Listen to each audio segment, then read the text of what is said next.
In this video, you will discover how you can ensure your SQL connection is configured correctly for optimal performance.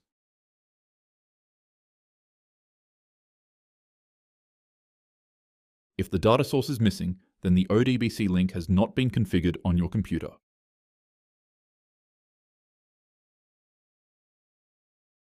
You will need to configure the ODBC link on your computer for it to be available in the data source list. If possible, copy the configuration from a coworker's machine which already has the ODBC link set up and working. If the connection is configured, click the data source for each table. The header of each table should be available in the drop-down list. If the headers do not show, then go to the ODBC data source connection in Windows and click Configure.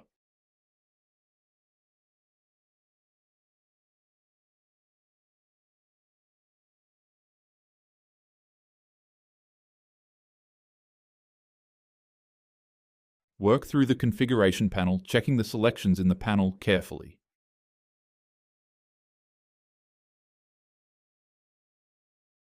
If nothing can be selected in the drop-down list, contact your IT department to check that you have read permissions for the data source.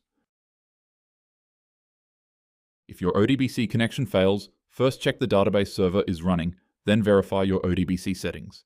This would include the server name, username, password, and driver. Make sure they're correct and that you're using the appropriate driver for your database system. If issues continue, try reinstalling the driver or contact your database administrator.